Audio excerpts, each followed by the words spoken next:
రాష్ట్ర ఆర్థిక వ్యవస్థను ఒక బలమైన వ్యవస్థగా తీర్చిదిద్దడానికి ఈరోజు పెరి అర్బన్ రీజన్ ఎకానమీని మనం ప్రణాళికబద్ధంగా చేసుకున్నాం.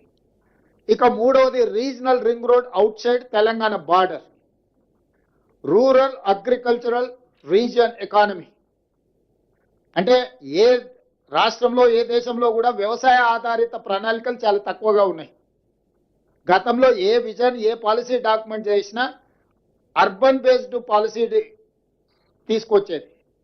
ఇప్పుడు మేము వ్యవసాయాన్ని, గ్రామీణ ప్రాంతాలను, వ్యవసాయ ఆధారిత ఉత్పత్తులను నిర్లక్ష్యం చేయదలుచుకోలేదు.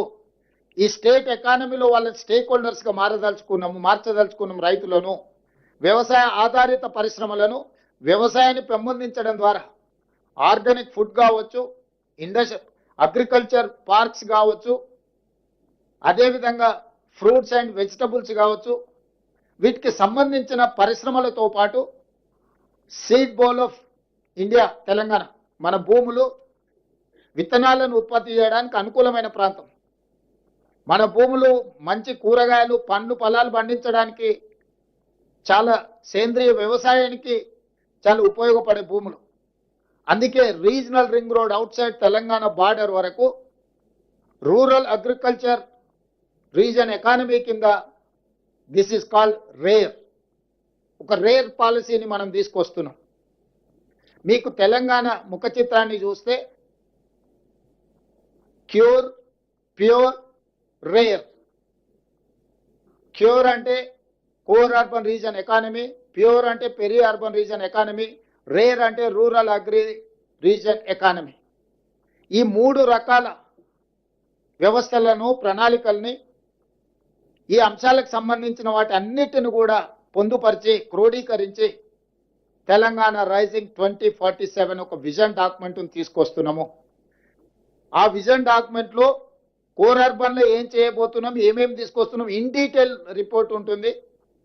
పెరి అర్బన్లో ఏమేమి చేయబోతున్నాం, మ్యానుఫ్యాక్చరింగ్ సైడ్ డీటెయిల్ రిపోర్ట్ ఉంటుంది. రూరల్ ఎకానమీలో, అగ్రికల్చర్లో ఏం చేయబోతున్నాం ఆ పాలసీ డాక్యుమెంట్లో ఉంటుంది.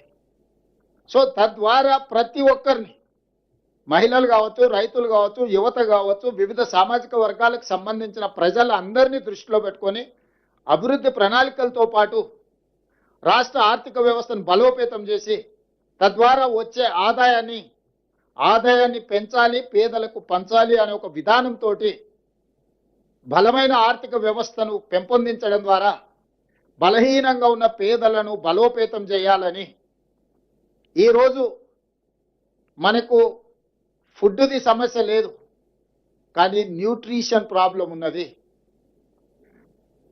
ఆ న్యూట్రిషన్ ఎట్లా ఇంప్రూవ్ చేయాలా, క్వాలిటీ ఫుడ్ ఎట్లా ఇవ్వాలనేది మన ప్రణాళిక. ఇప్పటి వరకు ఆనాడు పండిత్ జవహర్లాల్ నెహ్రూ గారు తీసుకొచ్చిన విధానాల వల్ల ఎడ్యుకేషన్ అండ్ ఇరిగేషన్ పాలసీస్ మొట్టమొదటి ప్రధానమంత్రిగా తీసుకురావడం వల్ల ఈ దేశంలో విద్య, అదేవిధంగా ఇరిగేషన్ ద్వారా పేదల ఆకలి తీర్చడానికి ఈరోజు సర్ప్లస్ దేశం. మనం దేశానికి అవసరమైన దానికంటే ఆహార ధాన్యాల ఉత్పత్తిలో ఎక్కువగా ఉత్పత్తి చేస్తున్నాం. కానీ ప్రజలకు ఇవ్వవలసిన అంత ఆరోగ్యవంతమైన ఫుడ్ను మనం ఇవ్వలేకపోతున్నాము. అందుకే సర్ప్లస్ ఫుడ్ ఉంది కానీ న్యూట్రిషన్ ఫుడ్ లేదు. తెలంగాణ రాష్ట్రం మొదటి రాష్ట్రంగా ప్రజలకు న్యూట్రిషన్ ఫుడ్ ఎట్లా ఇవ్వాలను ప్రణాళికలు చేస్తాం.